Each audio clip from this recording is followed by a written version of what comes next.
que na minha avaliação eu ouso dizer que é a reforma estrutural mais importante desde o Plano Real. A gente estima com essa PEC uma economia em 6 anos de 1 trilhão e 100 bilhões de reais e em 10 anos quase 3 trilhões de reais. E são medidas objetivas para a gente acabar com a quantidade de gastos obrigatórios que a gente tem hoje e liberar mais orçamento para políticas públicas. Então, a gente ataca a questão dos supersalários, limitando na Constituição as verbas indenizatórias. A gente prevê também uma diminuição dos privilégios tributários em 10%, que hoje muitas grandes empresas recebem sem dar o devido retorno para a sociedade. A gente trata da previdência dos militares, também acabando com privilégios que existem hoje.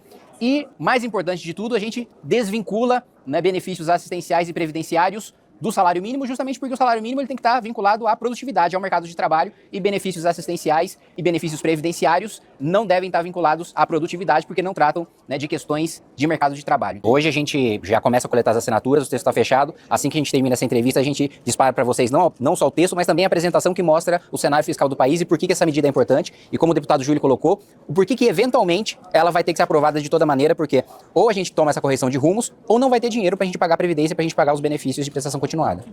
A estimativa de impacto em 6 anos é de 1 trilhão e 100 bilhões de reais. Após 5 anos da vigência dessa PEC, a gente prevê que há uma revisão via lei complementar dessa política de equilíbrio fiscal. Se for mantida a correção do salário mínimo pela inflação, a desvinculação em relação ao benefício de prestação continuada e aos benefícios previdenciários, em 10 anos o potencial de economia é de 3 trilhões de reais.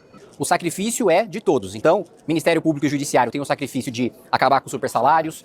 O Congresso Nacional, hoje qual é o incentivo? Quanto maior a receita corrente líquida, maiores as emendas parlamentares. Ou seja, quanto mais o Estado arrecada, mais os parlamentares têm emendas e podem gastar. O que a gente está fazendo aqui é o estímulo contrário. Quanto mais os parlamentares cortarem gastos, mais eles vão ter para investimento nas suas bases, nos seus estados. E o outro ponto importante, que inclusive o Volpe que está aqui atrás falou mais cedo, tirar a vinculação da educação e da saúde não significa investir menos. A assistência social não possui vinculação constitucional e é um dos investimentos que mais cresceu desde a Constituição de 1988.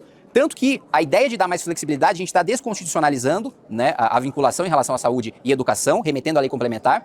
A ideia é justamente pensando em que nós vamos ter cada vez mais idosos e menos jovens, você poder ter a liberdade para o gestor, para o presidente da República, investir mais em saúde, porque a gente vai precisar gastar mais com saúde, a gente vai precisar gastar mais com previdência e menos com educação, porque a gente vai ter menos alunos, a gente vai ter menos jovens, a gente vai ter menos adolescentes. E, mais uma vez, reforçando, é o sacrifício de todos. Estamos incluindo os militares, estamos incluindo as emendas parlamentares, estamos incluindo os supersalários, estamos incluindo as empresas que recebem os privilégios, os benefícios tributários. Então, é uma solução estrutural justamente para a gente baixar a inflação, para a gente baixar a taxa de juros e trazer de volta a credibilidade para o país. Essa é uma medida que vai ter que ser tomada. Porque senão, no curto prazo, estou nem falando do médio e do longo prazo, no curto prazo, nós não vamos ter recursos para pagar o benefício de prestação continuada e para pagar os benefícios previdenciários. Então, pode ser que, eventualmente, nesse governo, nessa legislatura, a gente não consiga as assinaturas necessárias. Agora parece que o ministro Haddad quer anunciar a isenção do imposto de renda até 5 mil reais. Segundo a nossa consultoria, isso dá um impacto de cerca de 100 bilhões de reais. Bom, eu me lembro aqui em plenário que nós tivemos uma votação, inclusive um destaque da oposição, em que nós propusemos essa isenção de até 5 mil reais, o governo votou contra. Agora parece que o governo quer anunciar essa medida. Se o ministro Haddad quer ter uma fonte de financiamento para essa isenção, a nossa PEC dá mais do que o suficiente para a gente garantir a estabilidade financeira, mais essa isenção do imposto de renda.